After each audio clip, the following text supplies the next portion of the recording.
a big part of being a man involves having this macho image that you can't show emotion, you can't cry, you can't do all these things.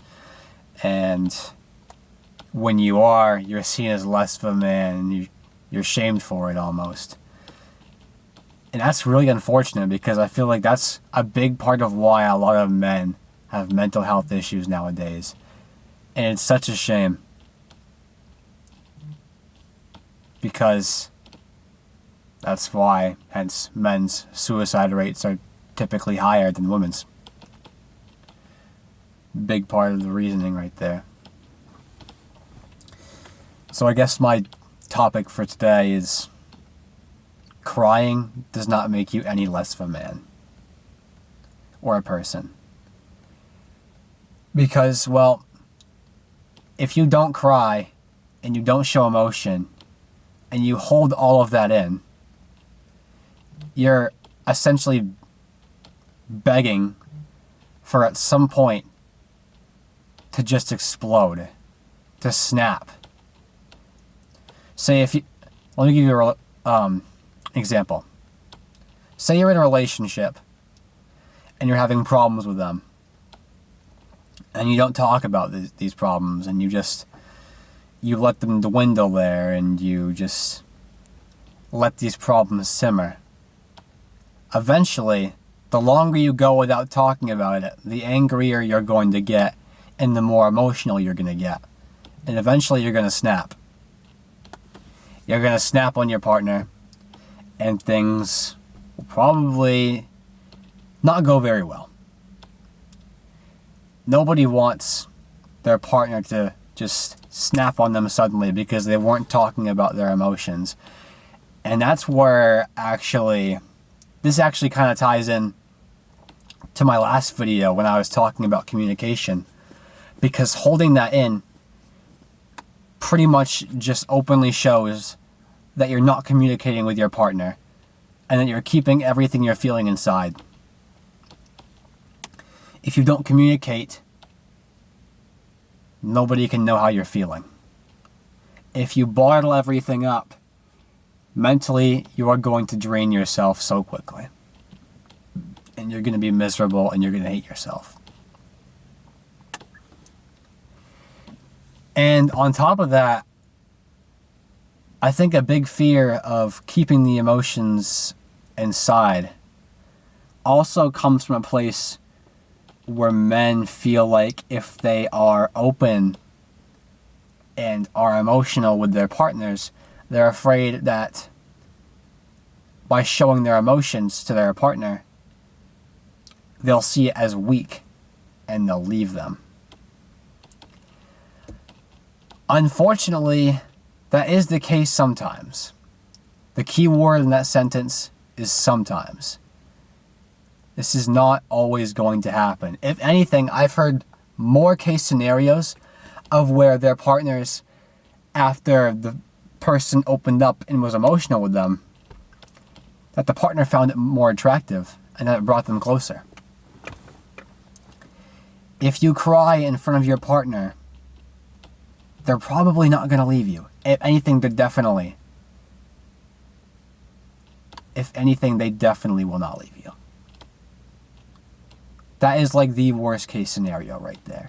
And if that happens, and they see you as a weak person, and anything, if less than the person, it shows they suck. That they're terrible people. And if they're going to just leave you over something like that, they were never meant to be in your life in the first place.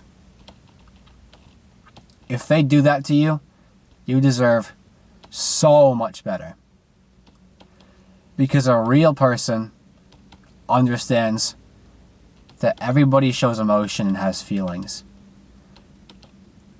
And by somebody telling you that you aren't allowed to feel your emotions and feel the way you're feeling, they're basically saying that you aren't allowed to be a person and experience those emotions and feel those things. And that's just degrading. That's like honestly so degrading. I'm not saying to cry all the time and get upset over every little thing that happens in your life, because that's not worth it ultimately. Crying over everything and getting upset all the time is going to draw people away from you. Like, you just don't want to overdo it. There's like a balance with it. If you do it too much, people won't like you. But if you don't do it enough, people won't like you. Because if you don't do it enough, it just makes it seem like you're a robot. Like an emotionless, empty void filled with nothing. And nobody wants to be around somebody like that. Because that's just a sad life to live.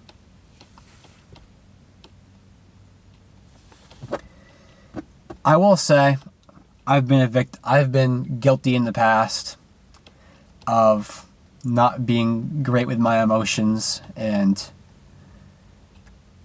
using them properly. Definitely when I was younger, I didn't know how to express my emotions. And on top of this, I also was influenced by the agenda that men cannot cry. And due to that, oftentimes when I'd attempt to get into relationships, they'd all go pretty bad. Because I'd always just let everything go. Like, even things that I thought were a big deal and that were important to me, I'd say nothing and just pretend like it was fine, without communicating to that person that I thought it was not fine. I'd just let it sit inside of me and let it bubble up. Of course, this was like 4 or 5 years ago now. I was probably 14, 15 at the time of when I was like this.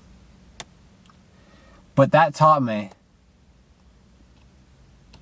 a lot about myself emotionally and how much I needed to mature still. That's a big part of relationships, honestly. A lot of people get into them so young when they're still so emotionally immature.